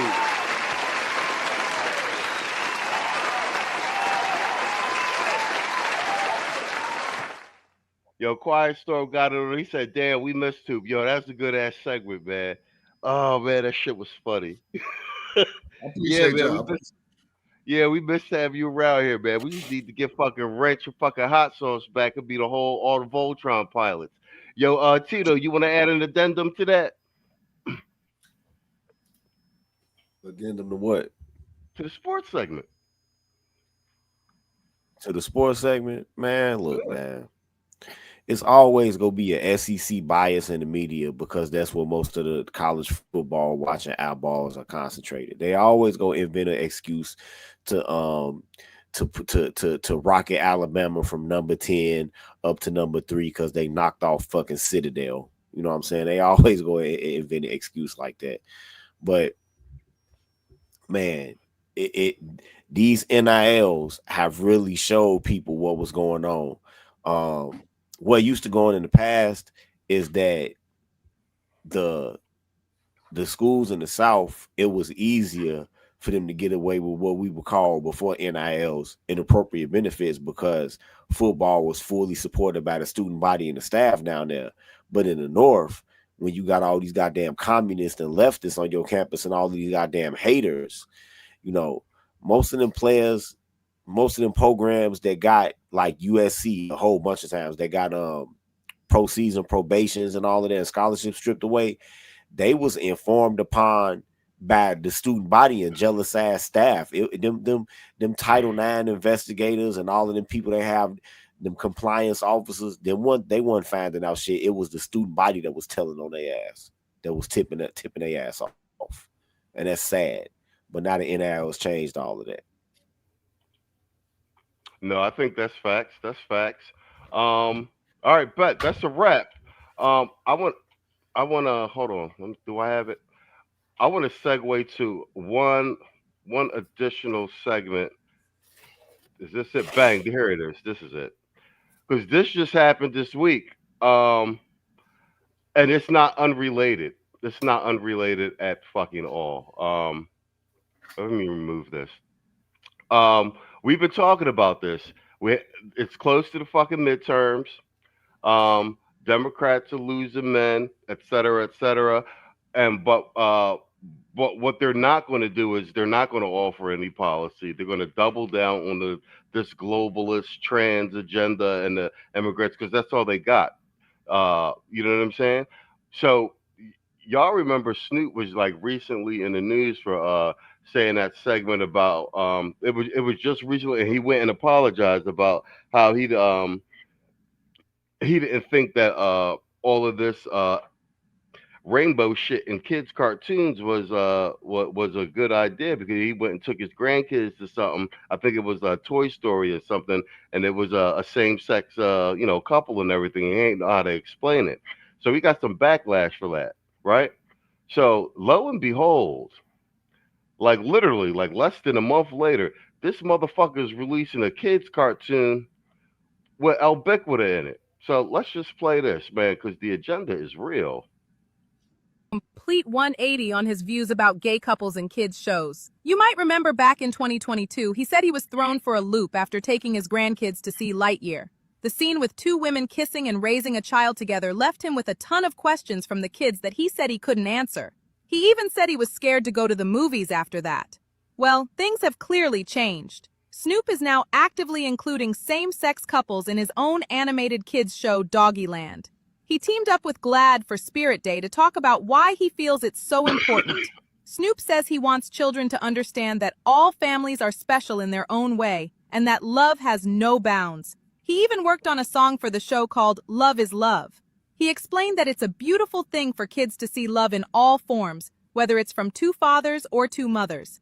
From being unsure how to answer questions to now creating the content that provides the answers, Snoop has had a major change of heart. Good morning. Morning to you. Why are you gay? Who says I'm gay? You are gay. All right, let me do these two super chats, and we're gonna start this off. I'm gonna give it to Saul at the top of the marquee, because this shit is I don't even know what to say about this shit. Music Man with the 199, he said the frosty hair gave it away. He talking about Brian McKnight's oldest son, and him being Keisha-fied. And the Black Toxic Masculinist with the $2 super chat, he says Shaq called it B shorts for Angel is her lane, exactly. And OnlyFans. Let's do two drops to get at it. She's got power to spare. Big approach, running dead center. Watch the power. She's flying. Huge blow. Oh my! The table's breaking. Look out! Get down! She finishes the twist. She's in the debris. Man, fuck all you hoes. Fuck you and your mammy and your granny too. And fuck all you hoes. I'm sick of this shit. Fuck all you hoes. And fuck all you. Don't give a damn, bitch, what you wanna do. And fuck all you hoes. So, what say you of this this recent development with Snoop? I don't even know what to say about this shit. While he turns in his his masculine card, you might as well turn in his loc card too. Ain't no way in hell. You know what I mean? Like, you can't call yourself a crib and actually support this shit. Not at all. You know what I mean? Like, there's no way. You might as well like openly like denounce Crypto straight up. You just can't mix the two. Just can't. You just can't. You know what I mean? Like, yeah. I mean, that's where I'm at with it. Yeah, at the very least that. Yeah, I mean, this shit is wild. This shit took me for Good morning. Morning to you. Why are you gay? Who says I'm gay?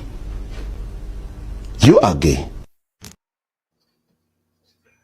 Tito, what say you of? I mean, this is clearly agenda shit. Yeah, going way past the surface level. This is basically a directive that he got from on high. It's probably part of a humiliation ritual for him to continue in his fame and success, because I don't know if y'all realize this, but I can't think of anybody that was close to him that died, so he didn't do the sacrifice part. You know, he probably did the get busted in the booty part, but you know, he didn't do the sacrifice part, so he got to give him something, and this is what he giving him. Well, his son is his firstborn son is pseudo trans, so you know they usually make you give up your firstborn. So yeah.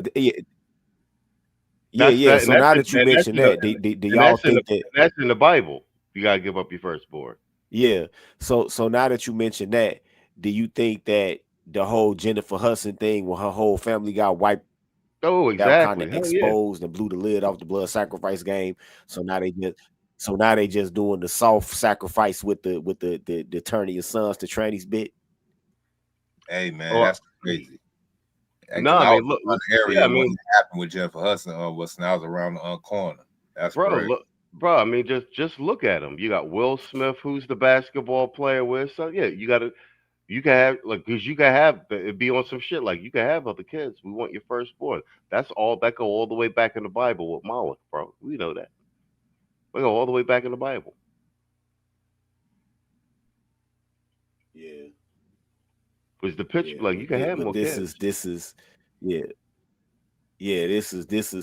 something that he's doing to continue his time in the sun and a humiliation ritual at the same time.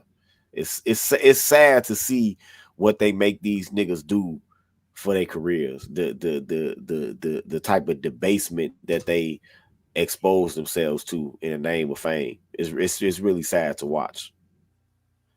It most certainly is, and especially since they got a majority of the black men at the forefront of that. You know, the Caucasian men go through it too, but like they make sure they put the black bulls on Front Street. Whoop Jargon with the $5 super chat. He said, "Thank y'all for tuning in. See y'all next week at For All You Hoes." Man, fuck all you hoes. Fuck you and your mammy and your granny too.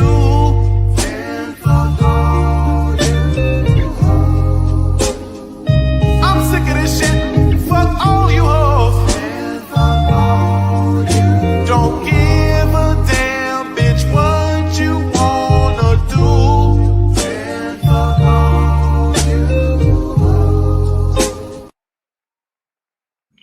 Carrington Morris says, Carrington Morris says, never in the history of cryptum. I know you from LA, bro. Mr. O, that's all yours, Playboy. You know, it's almost been about 30 years now since he had beaten that infamous murder trial, and ever since then, Mr. Calvin Brodus having not been right ever since. I mean, he been reinventing himself from from a crip to a pimp to a so-called philosopher to a coach, now to a so-called advocate. You know, the curious case of Mr. Calvin Brodus is this: he has to go ahead and continue these humiliation rituals, because I know the lifestyle that he had built for himself is very, very expensive. I know that everybody is in his pockets, from family to whoever, you know, who want to extort him the latest this week. And every time that he want to go ahead and get out of pocket, he got to go ahead and bend the knee. Y'all remember what happened with him and Gayle King, right? King, yup. You're right. Spot on. Go ahead. You know, it's been a whole bunch of chicanery with Mr. Snoop Doggy Dogg, you know, but this right here takes the cake. You know, when we start seeing him doing cooking shows with Martha Stewart, we should know there was something going on with this nigga. Like, you know, the Martha Stewart shit I actually thought was cool. I thought it was good. you know, what do you call it, like brand transition and everything. Like from just that was it. It's just the weird shit, the shit with his son, and now this shit. You know what I'm saying? And then getting chumped in real life over the Gayle King shit. Then he was already suspect after with the motherfucking Pac shit. Because I mean, you know what I'm saying? I kept that feather in the back of my hat with the way he turned on Pac. But you know, that's just me. Yeah, man, he with them people, bro. You know what I'm saying? And speaking of Pac, that last interview with him and Pac on MTV, man, you see how he was looking at him when Pac was just naming names and look at everything. He was like, "Oh shit, damn, man, it was nice." Like he had to look like nice knowing you, my nigga. Like he knew. No, that's facts. That's facts. I know exactly what interview you talk about. You know what I'm saying? Yeah, Pac was out here letting it fly. He was out there letting it fly. Yeah, Snoop, and just like his co-conspirators, Dr. Dre, they got a lot of skeletons in their closet. Isn't one of his kids also part of the 𝐔𝐷𝐿? Yeah, his son is basically trans. Yeah, see, and just in the words of the late Nate Dogg, on to the next episode. I'll pass the mic. Well played, sir. Detroit 313 with the $10 super chat. He said, I see why Jackie Chan never messed with Jaden Smith, because Jackie is pro-communist and authoritarian training his martial arts daily on this discipline. That's facts. And it's funny you bring that up because fucking Jaden was all that in that Karate Kid, John. I ain't even gonna hold you. He was a good little actor. It's fucking heartbreaking to see the way that motherfucker turned out. And like I said, that shit's all grooming from, that wasn't Hollywood. That's all grooming from his father and his mother, which is, like I said, you know what I'm saying? Like, bro, some wild shit going on. Denzel, before you leave, can you hit us off with that King Kong line?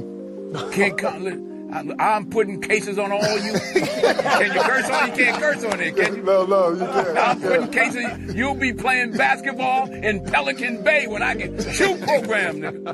23-hour lockdown. You think you can do this to me? Shaq, you think you can do this to me?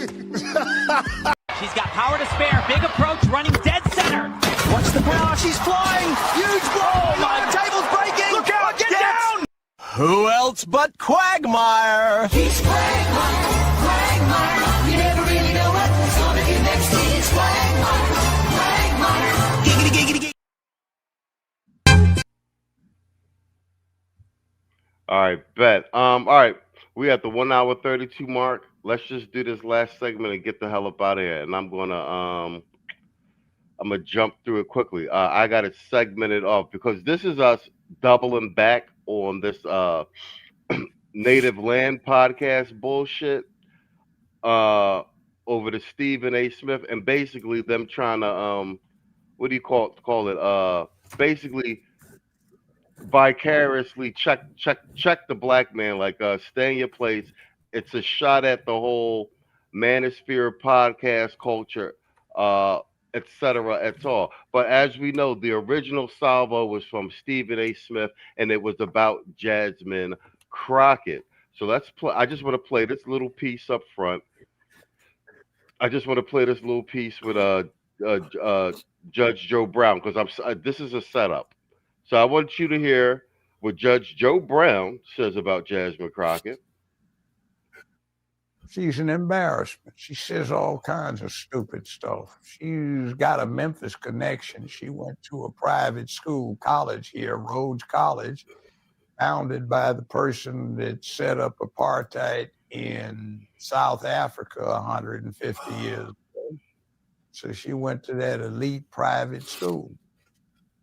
Then she went to, Thurgood Marshall Law School. She's a fake. She tries to be ghetto, and she's just as boule as she gets. With her wig hat on and her barn's door size fake eyelashes, and saying the ignorant stuff she says. I call her coonskin Crockett. She wants to be a plantation mammy who is a special category, which is a third floor bed wench. And they have male and female in the Democratic Party, and she's one of them. Went to Rhodes College, small private college here in Memphis, Tennessee. Wow. All right, bet. I don't think. All right, bet. All right, so we can all agree that fucking Judge Joe Brown is the authentic article, can we? Can we all agree on that? Yeah. FBA them, FBA them of success in life, professional success, and an authority on things, etc., right? And more importantly, he is what? He is FBA. And Judge Joe Brown then tussled with the best of them. He done fought in the wars, threw hands, been in gunfights, the whole shit. You know what I'm saying? He knew all the path. So that's as FBA as you get. He's like what your granddaddy, your great granddaddy would have been, right? That's what he think about Jasmine Crockett, right? And as we can see, his verbiage and his language was far more offensive than what Stephen A. Smith said, right? Both who are FBA men. Detroit says with the $5 super chat, he said, meanwhile, the bully Karate Kid in China is now 8-time champion of the Wushu Academy after the movie was over. Oh, word? Jade and the Jade facts and Jade down here looking feminine. Yo, feminine is an understatement, my G. Is an understatement. That man wearing dresses, purple lipstick, the whole it's a shit show. Shit. Got your ass. Man, fuck all you hoes. Fuck you and your mammy and your granny too. Man, fuck all you hoes.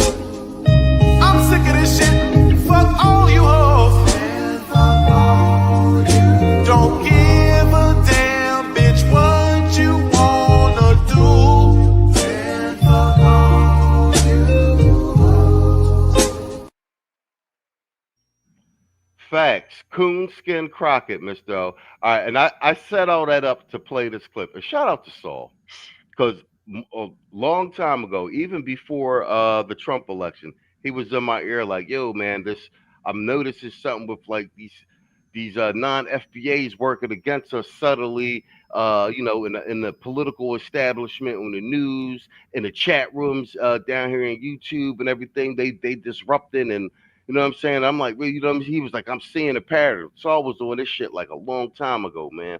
And now as this shit that played out with the delineation and Trump motherfucking deporting these niggas and everything, the birthright citizen shit getting played out in the Supreme Court, we seeing what it is. And I say all that to line this shit up right here. Stephen A. Smith is FBA. We saw what he said about Jasmine Crockett, and really what he said is like, bro, you're not really doing nothing. You just out here, you're not doing nothing for your district. You 100% for immigrants, immigrant rights, Palestine, etc. That's all he said. You see what Judge Joe Brown said. You know what I'm saying? And you notice ain't nobody clap back at Judge Joe Brown. I say all that to play this right here.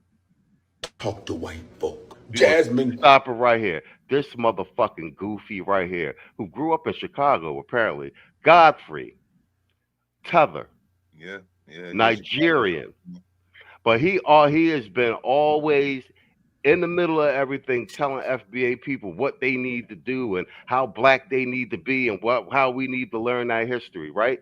So this is him doing a Willie D and everything. He talking about Stephen A. Smith. I don't agree with Stephen A. Smith half of the time on fucking anything. He's a motherfucking fence setter. Say he independent. But nonetheless, what he said about Jasmine Crockett was not incorrect, right? And like I said, and that was a actual reasoned critique. Judge Joe Brown kicked the back in, right? I want you to hear what this Tether says about, and what I'm saying is he doing all this for Jasmine Crockett, and he doing all of the shaming quotes and everything. And this is what we be saying about these motherfuckers' interests not being in our interests.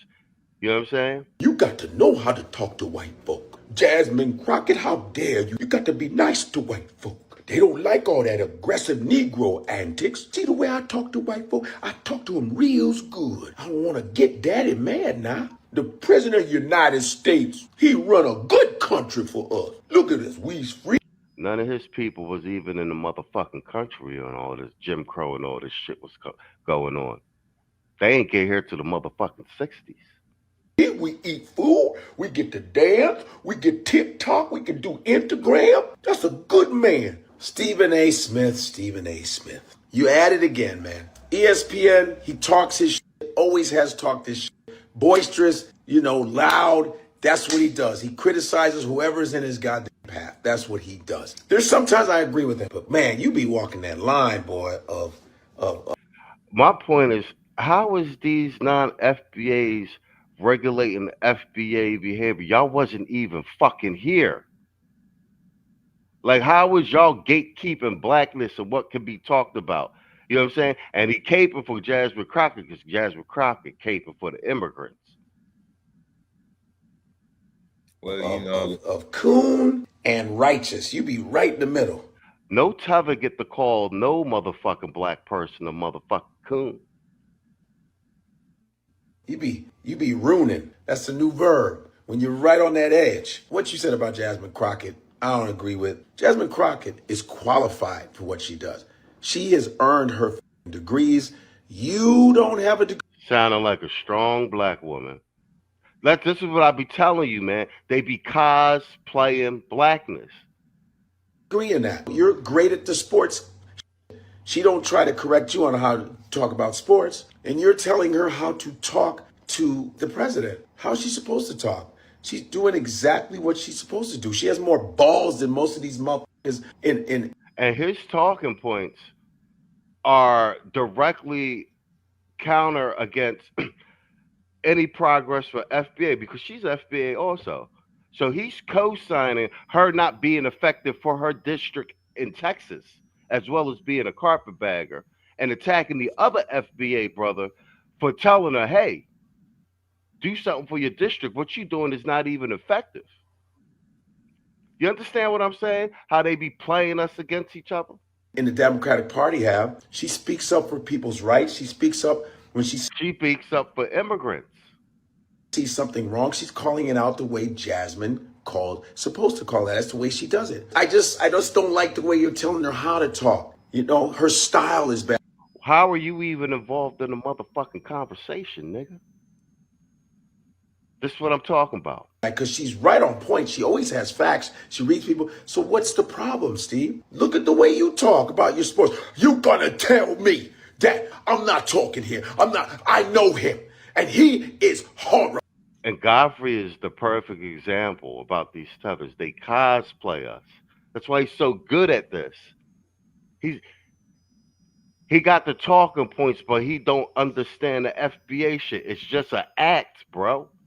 It was abysmal. That's you, man. No one's telling you how to do that. That's how you make your money, by using your style, Jazz. That's not even the fucking argument that he made.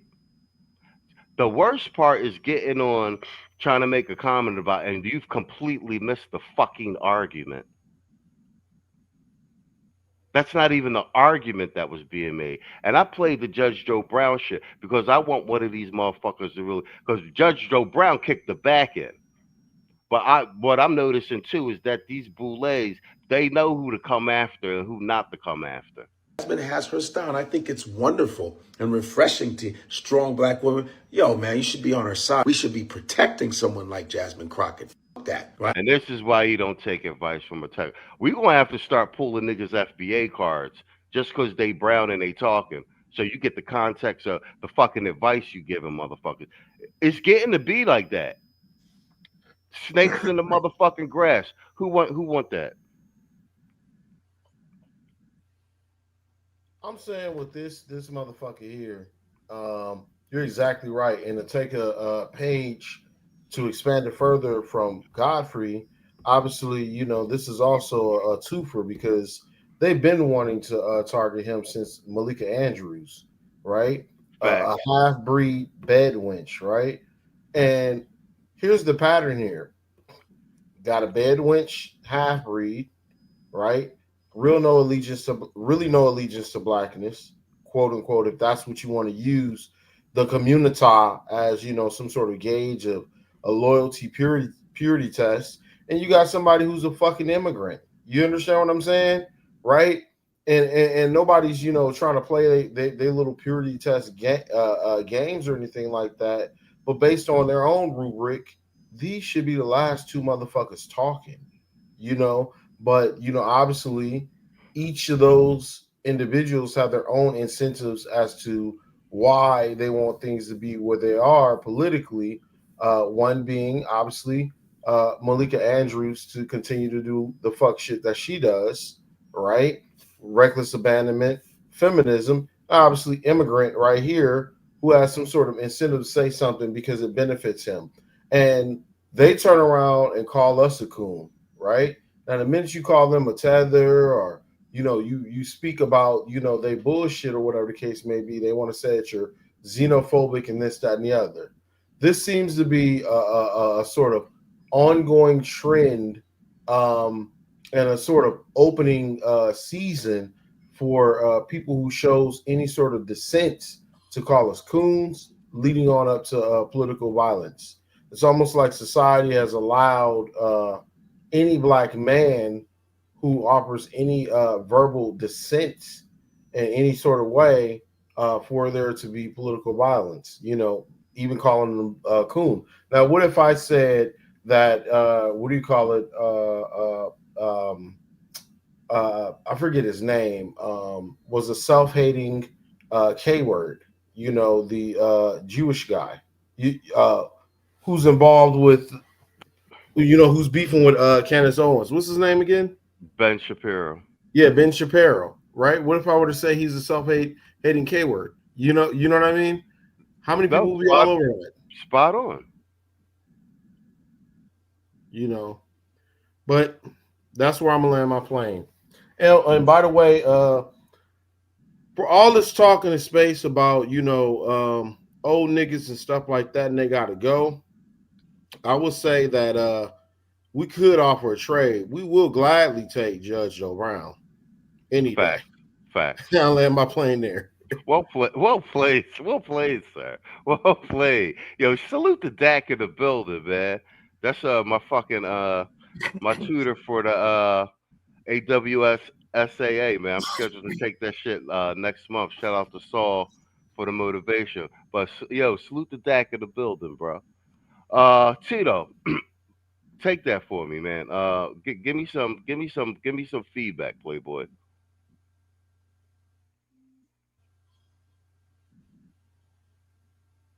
Yo, is your mic up? Tito, you're not muted, bro.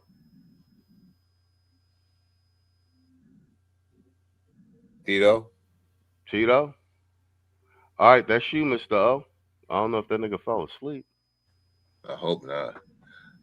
So, Mr. Godfrey, don't you ever disrespect us FBAs out here trying to cosplay us with that so-called rug on your head. We know that you all in that, bro. You know what I'm saying? We see the so-called line right there. We see the Steve Harvey wig on top of your head.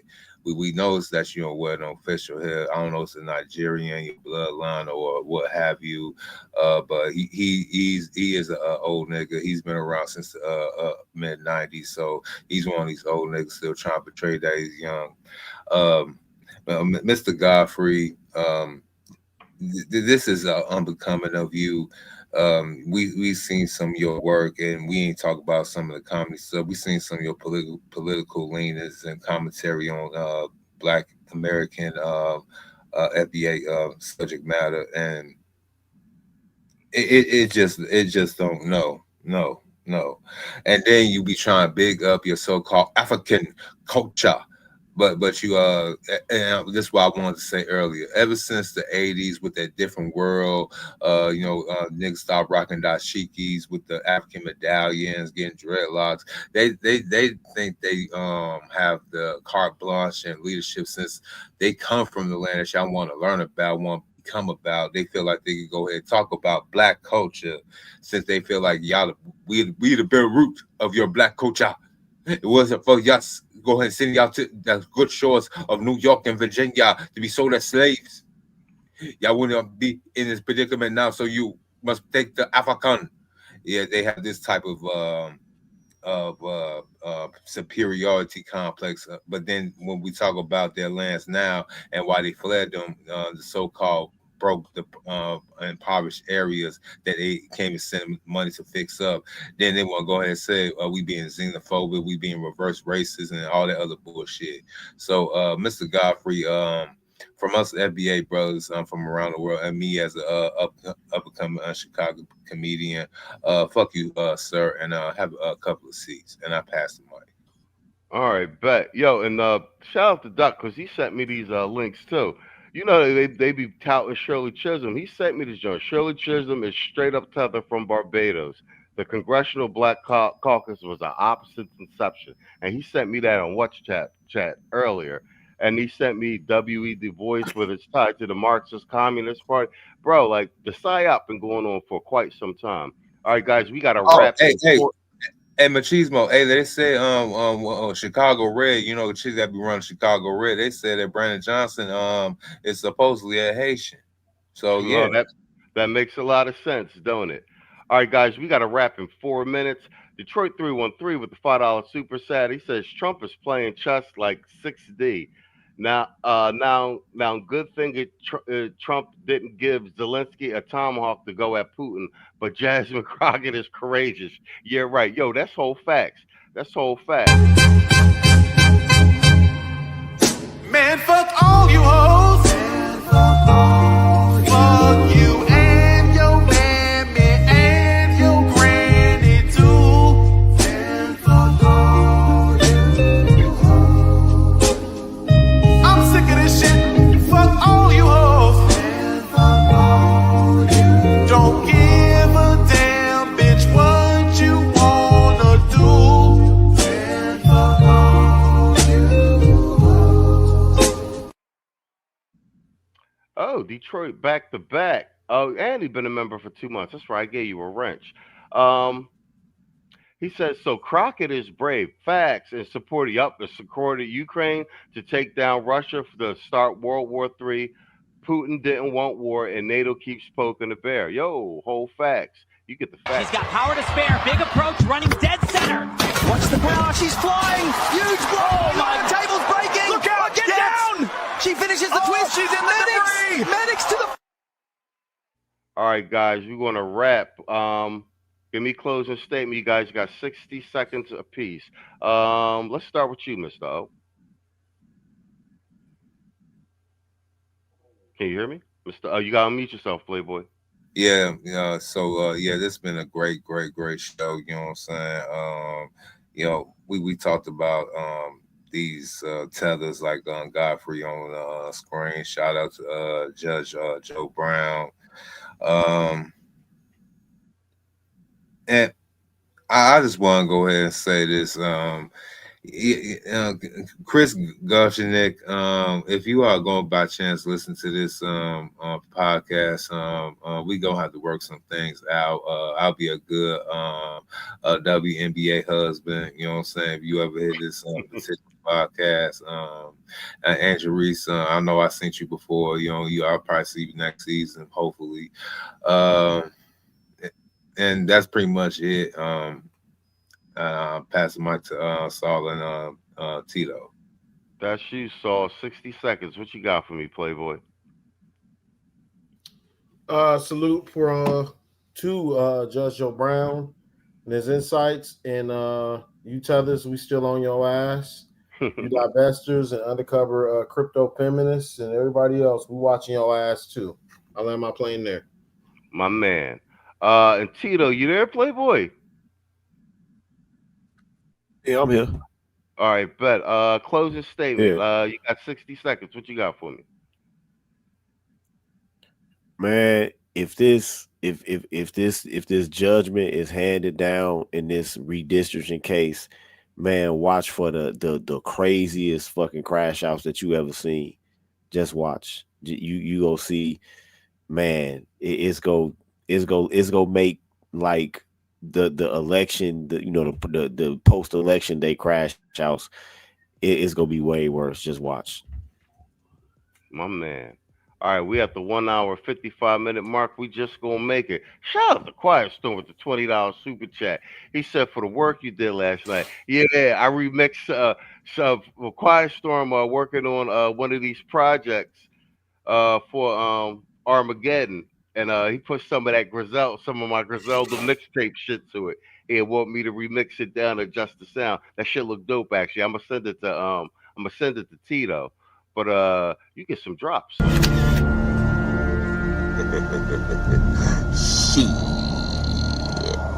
Got your ass. Man, fuck all you hoes.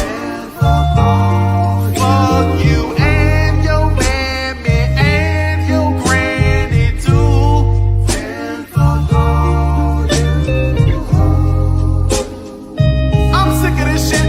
Fuck all you hoes. Don't give a damn, bitch, what you wanna do. Fuck all you hoes.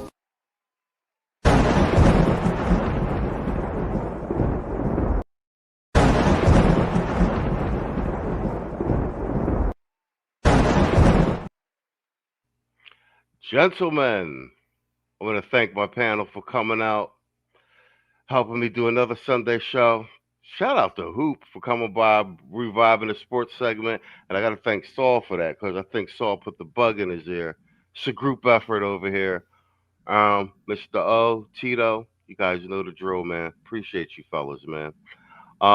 Chad, thanks for coming by, supporting the stream, especially on the late night on a Sunday. I know I say it every time, but you guys could be anywhere, but you be rocking with us, and we can't do this goddamn show without you.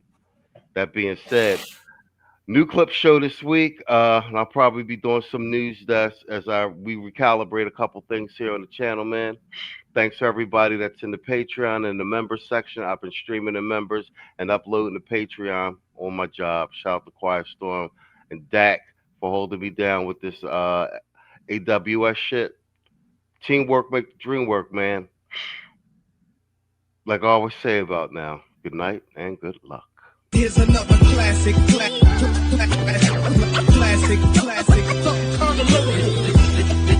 definition of hip hop. Here's another classic.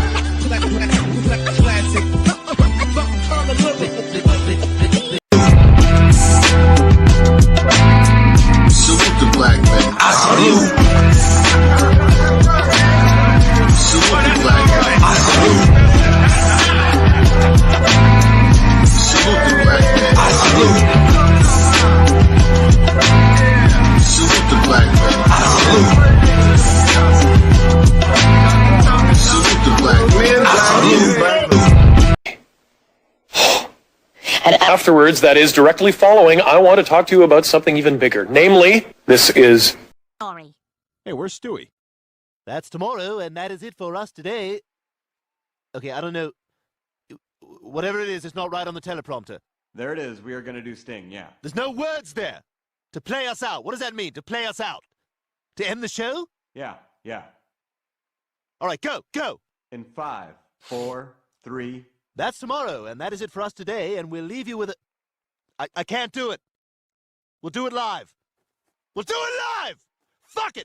Do it live. I'll write it, and we'll do it live.